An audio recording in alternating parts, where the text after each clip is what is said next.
আমার কিছু specific update দেওয়ার জন্য বেসিক্যালি ব্লগটা স্টার্ট করা।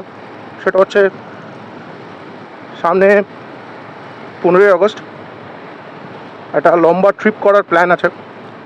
প্ল্যানটা বেসিক্যালি কিছুই না, এখান থেকে বাইক নিয়ে হোল নাইট রাইড করে আমরা যাব হচ্ছে দার্জিলিং। তোমাদের একটা জানানো দরকার বিফোর স্টার্টিং দি ট্রিপ।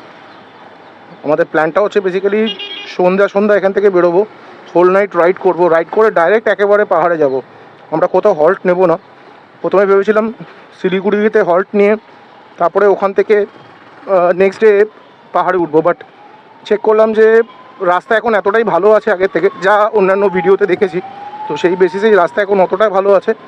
এখন সেই সেম ডেতেই পাহাড়ে উঠে যাওয়া যায় চেষ্টা করলে। যদিও বা আমাদের প্রথমে প্ল্যান ছিল দুটো বাইক নিয়ে যাওয়ার, তো আলটিমেটলি আমি আর আমার এক দাদা ডিসাইড করলাম যে একটা বাইক নিয়ে যাবো। আর সেকেন্ড মোস্ট ইম্পর্ট্যান্ট, আমাদের যে জায়গায় থাকার আছে আশা করি কিছু ইউনিক অ্যান্ড অফবিট প্লেসেসে আমরা থাকবো, অ্যান্ড খুব অফবিট প্লেস কভারও করবো। তো আমাদের বিকেল হতে না হতেই, সন্ধে হতে না হতেই আমাদের এখানে জ্যামের তো শেষ নেই। যে রাস্তায় ঢোকো সেই রাস্তাতেই জ্যাম কাটাতে এখন যাচ্ছি। আর কি, মা ফ্লাইওভারের স্ট্রেচটায় উঠবো, এখন এজেসি ফ্লাইওভারে আছি। স্ট্রেচটা এই টাইমে চালাতে দারুণ লাগে। রাস্তাঘাট সেরকম এই জায়গাটায় ভিড় নেই এখনও সেই অফিসের হেভি ট্রাফিকটা স্টার্ট হয়নি, যদিও এখন খুব হালকা ট্রাফিক আছে ব্রিজের ওপরে, অ্যাটলিস্ট ব্রিজের ওপরে তো আছে।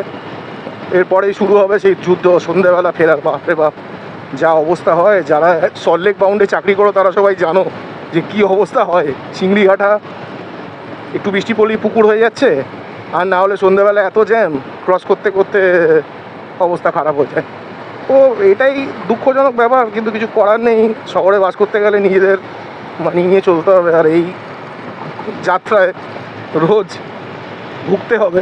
বাট তা সত্ত্বেও এটাই লাইফ, এটাই মজা, একটা আলাদা থ্রিল। আর নিজেরা প্রকৃতি সমেত নিজেদের ট্রিপটাকে এনজয় করবো।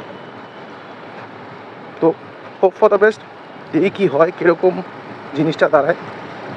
এই রাস্তাগুলো ঠিকও করে না, মা ফ্লাইওভারের এই জায়গাটা আজ কতদিন ধরে খারাপ হয়ে আছে, প্রপারলি ঠিকও করছে না। ধুলোগুলো সাইডে পড়ে সব পিচের টুকরো ভর্তি, ঠিক করার আর নাম নেই, কিছুতেই ঠিক করে না। রাস্তার ইমপ্রুভমেন্ট আর এখন হলো না।